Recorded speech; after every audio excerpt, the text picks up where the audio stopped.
Olá! Hoje vamos mergulhar fundo numa obra que, nossa, tem dado o que falar. A primeira parte de O Problema dos Três Corpos, do Cixin Liu. Isso aí. A ideia aqui é destrinchar mesmo os eventos iniciais, sabe? E entender as camadas dessa história que mistura ciência, história da China, um mistério bem denso. Vamos focar só nessa primeira parte do livro hoje. Exato. E olha, logo de cara, o livro já nos joga em duas épocas bem diferentes, né? Que vão correndo É juntas. verdade. Uma é lá na China, durante a Revolução Cultural, anos 60, 70, um período bem brutal. Sim. E a outra é nos dias atuais, ou um futuro bem próximo, onde, tipo, a comunidade científica mundial tá em parafuso por causa de uns eventos muito estranhos. Suicídios de cientistas famosos, inclusive. Uau! E o nosso papo hoje é tentar entender como o Cixin Liu começa a amarrar essas duas pontas, sabe? Já nesses primeiros capítulos da parte 1. Então, preparem-se aí porque a gente vai falar de segredos de uma base militar, a tal da Costa Vermelha, uma crise na física que parece abalar tudo. E um jogo de realidade virtual super esquisito. Isso. Que parece ser a chave de alguma coisa. Bom, vamos lá então. A história já abre com uma cena bem forte, né?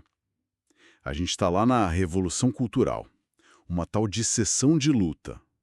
O que é isso exatamente? Olha, essa abertura é um soco no estômago, de propósito. A sessão de luta era um tipo de humilhação pública, sabe? Violenta. Usavam isso contra intelectuais, professores, quem eles achavam que era inimigo de classe. Que horror! E no livro, a vítima é Ye Zetai, um professor de física super respeitado. Acusam ele de ensinar coisas reacionárias, tipo relatividade, Big Bang. Ideias que batiam de frente com a ideologia da época, né? Entendi. E a cena é cruel. Forçam ele a usar um chapéu de metal, uma placa pesada no pescoço. E o mais chocante é quem está fazendo isso, né? Li que são alunos dele, até adolescentes. Sim, jovens guardas vermelhas, meninas adolescentes mesmo batendo nele com cintos. E pior, a própria esposa dele, Shaolin, que também é física, é obrigada a denunciá-lo ali. Nossa Senhora. Acusa ele de tentar infiltrar a interpretação de Copenhague da mecânica quântica, enfim. Mas ele, Ye Zetai, ele não se curva, ele mantém a dignidade científica até o fim, mesmo sob tortura. Que força. Muita. E quem tá assistindo tudo isso sem poder fazer nada?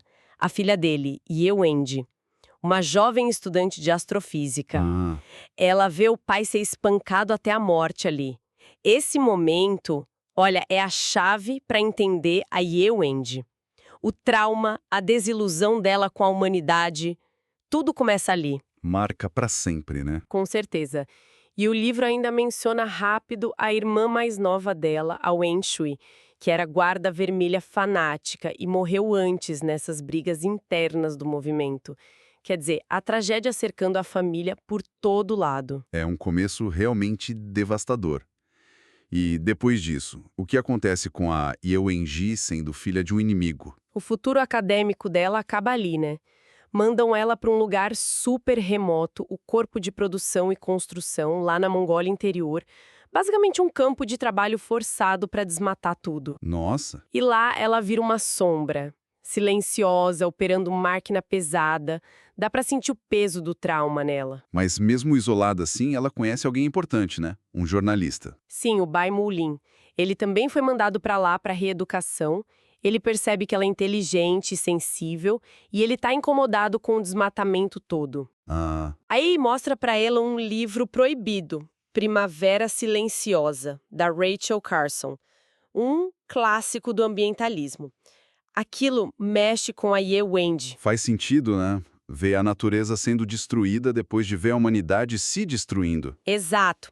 Aí o Bai Mulin resolve escrever uma carta para as autoridades em Pequim, alertando sobre o desmatamento. E aí que a coisa complica pra ela de novo. Ele pede ajuda dela, isso. As mãos dele estão tremendo por causa de uma motosserra que ele usou. Ele sabe que a Ye Wendy tem a letra bonita e pede para ela transcrever a carta. Ela aceita por simpatia à causa, talvez por se conectar com ele. Só que a carta é pega, Exatamente. interceptada pelas autoridades locais. E como tá na letra dela, A culpa cai nela. toda. Acusam ela de traição política, dizem que ela usou a ecologia como desculpa para atacar o governo. E o Baimulin, bom, ele a denuncia para se salvar, covardemente. De barra. Ela é presa de novo, interrogada brutalmente, se recusa a assinar uma confissão falsa que ainda por cima incriminaria o pai falecido. Aí, como castigo, jogam água gelada nela numa cela fria. Ela fica doente. É o fundo do poço mesmo. Caramba. Mas é nesse ponto baixo que surge uma oferta, né? De uns militares. Sim. Quando ela tá lá debilitada na prisão, aparecem 2 oficiais.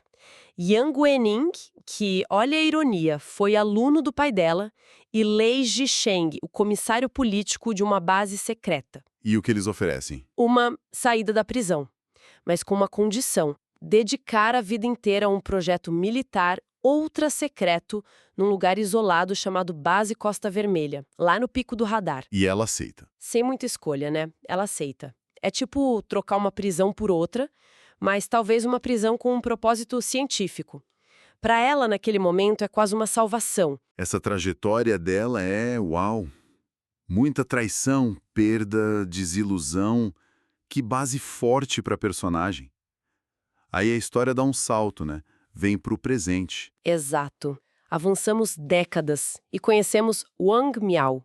Ele é nosso protagonista do presente, um pesquisador de nanomateriais. Nanomateriais, o que é isso exatamente? Ah, é física aplicada de ponta, tipo engenharia de materiais em escala de átomos, moléculas, para criar coisas com propriedades incríveis, super resistentes, condutoras, tecnologia de futuro mesmo. Entendi. Um cara pragmático focado no trabalho dele. Isso.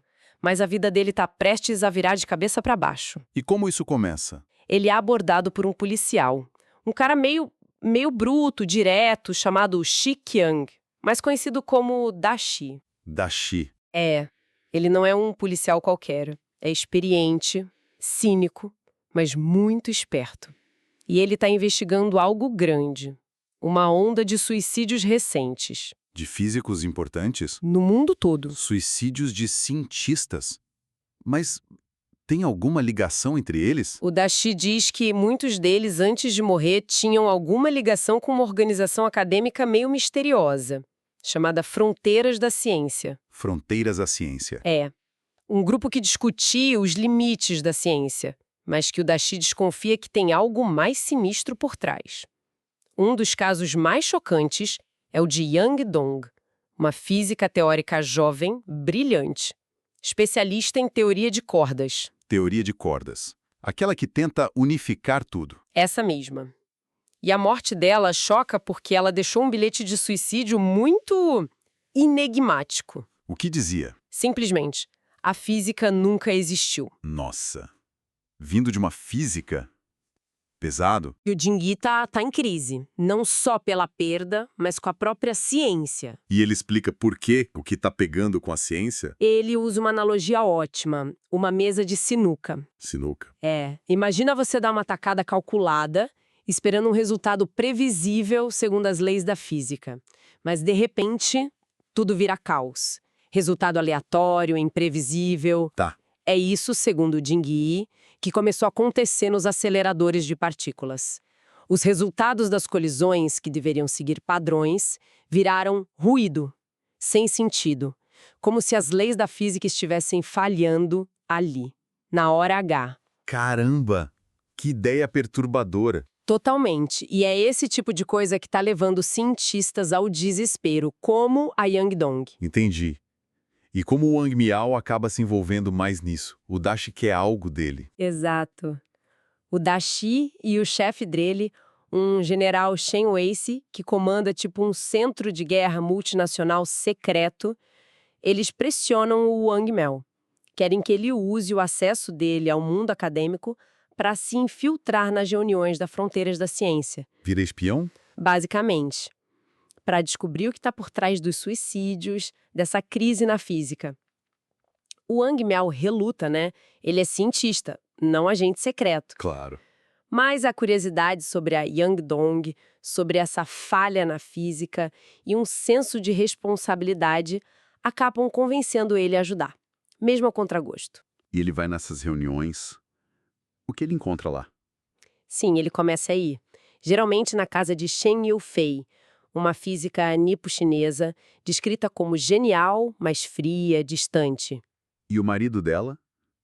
Tem algo estranho com ele também. Tem o Wang Shang, um matemático recluso. Parece que não faz nada o dia todo, mas tem um supercomputador caríssimo no quarto. Bizarro. Nas reuniões, o papo é bem filosófico, quase niilista sobre a ciência, sabe? E aí as coisas ficam estranhas pro próprio Wang Miao, né? Começa a acontecer algo com ele. Aí que o terror vira pessoal. O Wang Miao gosta de fotografia. Revelando um filme, ele vê números, sobrepostos nas fotos. Números. Uma contagem regressiva. E logo depois, essa mesma contagem aparece na visão dele, como se estivesse projetada nos olhos, o tempo todo, começando em umas 1.200 horas, uns 50 dias. Meu Deus. Uma contagem regressiva na visão. Só pra ele. Que pânico. Total. Ele acha que tá ficando louco, que é um tumor, vai no oftalmologista. O médico diz que é mosca volante, sabe? Aquelas manchinhas na visão. Ah, sim. Mas não é isso. Claro que não. Wang Miao tenta explicar que são números, contagem. Mas o médico não leva a sério. Até menciona astronautas que veem flashes no espaço, mas nada parecido com uma contagem. E essa contagem não para. É implacável. O livro descreve que ela se ajusta. Fundo escuro, números claros. Fundo claro, como o sol, números escuros. Sempre visível. É tortura psicológica pura. Ele deve ter ficado desesperado. O que ele faz? Ele liga os pontos. Isso tem a ver com a investigação, com as fronteiras da ciência. Ele vai atrás da Shen Yufei. Confronta ela. E ela? A resposta dela é gelo puro.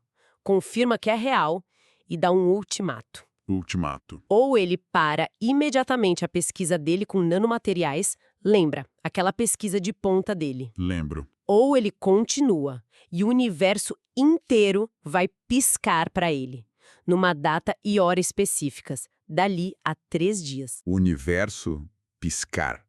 Que ameaça é essa? Ele acredita. É cósmico, né? Bizarro. Ele é cético, mas está apavorado. A contagem nos olhos dele é prova de que algo muito estranho está rolando. Então ele decide desafiar, não para o projeto. Corajoso. O desesperado. Talvez os dois. No dia e hora marcados, ele vai testar a ameaça. Vai para o Observatório de Radioastronomia de Miyun. Pra quê? Que ele vai olhar lá. Ele encontra um radioastrônomo Xia Huishan, que, por acaso, foi aluno da Ye Wenji. Olha a conexão aí de novo. Pois é, o objetivo é observar a radiação cósmica de fundo, a CMB. Aquele eco do Big Bang, a coisa mais estável e uniforme que a gente conhece no universo. Certo. Aquela radiação que vem de todo lugar. Exato. Temperatura baixíssima, quase zero absoluto, qualquer flutuação rápida ali seria impossível, ou cataclísmica. Então ele tá olhando pra coisa mais constante do universo pra ver se ela pisca. E aí? Pisca. Exatamente como a Shen Yufei previu. Os instrumentos piram, registram flutuações gigantes na CMB. O Xia entra em pânico, acha que é defeito, interferência. Mas o Wang Miao? O Wang Miao usa um aparelho experimental, uns óculos 3K, que transformam a CMB em luz visível. E ele vê, com os próprios olhos, o universo inteiro piscando numa luz vermelha, irregular, pulsando. Meu Deus. Que cena. Quebra ele. Quebra totalmente a percepção dele. A possibilidade de que alguém ou algo pode manipular as leis da física em escala cósmica e fazer isso pra ele. É demais. A ciência dele desmorona ali. Totalmente. Abalado, ele liga pra Shen Yufei na mesma noite. Diz que vai parar o projeto e, na hora, a contagem some da visão dele. Uau. Isso é muito forte. E a Shen Yufei, ela explica alguma coisa? Diretamente não, mas ela aponta um caminho para ele tentar entender. Ela o direciona para um jogo de realidade virtual chamado Três Corpos. O jogo de novo. Diz que as respostas podem estar lá. Wang Miao, desesperado, compra o equipamento, traje V completo, imersão total e entra nesse jogo. E como é esse jogo? É tão estranho quanto parece? É ultra realista e muito perturbador. Ele te joga num planeta alienígena bizarro que orbita 3 sóis. 3 sóis. O problema dos 3 corpos da física. Exatamente, o nome do jogo e do livro vem daí. Esse problema da física que diz que prevê o movimento de 3 corpos interagindo gravitacionalmente é caótico e insolúvel de forma geral. Entendi. E o jogo usa isso. O planeta vive alternando entre eras estáveis, quando dá para ter civilização, e eras caóticas, quando os 3 sóis causam desastres absurdos. Calor extremo, frio congelante, gravidade maluca, que destrói tudo. Que horror! Ciclos de destruição. Constantes. No jogo, o Wang Miao encontra personagens tipo o Rei Wen de Zhou, Mozi, tentando prever as eras para salvar a civilização. E tem uma mecânica doida de desidratação. Desidratação? Os habitantes podem tirar quase toda a água do corpo, viram tipo uns pergaminhos secos, para serem guardados durante as eras caóticas e reidratados depois. É um ciclo bizarro de apocalipse e recomeço. Que ideia!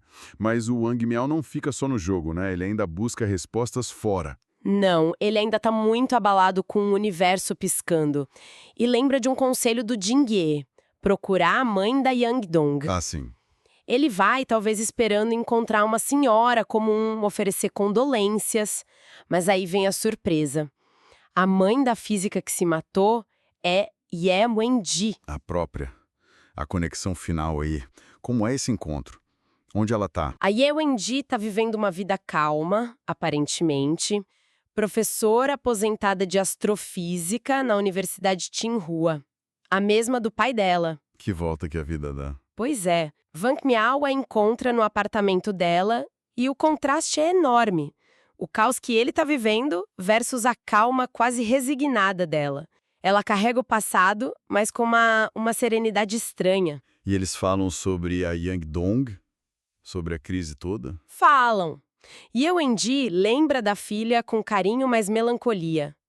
Reflete se não expôs a filha cedo demais a conceitos muito complexos da física, comenta das dificuldades das mulheres na área, mostra um caderno antigo da Yangdong. É um momento triste, mas íntimo. Terno, né? Sim, mas ela tem uma força ali também, sabe? E o Wang Miao, lembrando da CMB, pergunta da pesquisa dela. Ye confirma que trabalhou muito com radioastronomia, com a irradiação cósmica de fundo, principalmente na base Costa Vermelha. E ela começa a contar sobre a base. Começa, bem sutilmente, descreve o lugar remoto, no pico do radar, fala da antena gigante, do sigilo extremo, e essa conversa é o gancho perfeito que fecha a parte 1. Amarrando tudo. Exatamente. Começa a conectar o passado traumático dela na Revolução Cultural, o mistério da Costa Vermelha, com a crise do Wang Miao no presente. A ponte entre as duas linhas do tempo finalmente se torna explícita. E aí acaba a primeira parte, deixando a gente com 1000 perguntas, né? E aí o Wendy começando a falar, o Wang Miao no meio do enigma do jogo, o universo piscando. Nossa, muitas perguntas. Qual é a desse jogo 3 corpos? O que realmente aconteceu na Costa Vermelha? Qual foi o papel da Ye Wenji? Como a história dela lá atrás liga com a cientista surtando hoje? E a maior de todas, por que a física está parecendo quebrada, sabotada? A parte 1 de O Problema dos 3 Corpos joga muita coisa na nossa cara. Questiona a ciência, o peso da história, o trauma e o nosso lugar num universo que talvez seja bem mais esquisito do que a gente pensa. Fica essa reflexão, né? Com certeza. Se o universo pode ser tão caótico como no jogo, e se a gente mesmo é capaz de tanta coisa horrível, como na história da Ye Wenji, onde a gente encontra alguma estabilidade? Algum sentido? É uma pergunta que fica, né? Para se pensar muito. Essa primeira parte apresentou tudo, mas está claro que a complexidade só começou. As conexões entre passado, presente e talvez alienígenas prometem muito. Sem dúvida. Uma base excelente para a gente continuar explorando depois.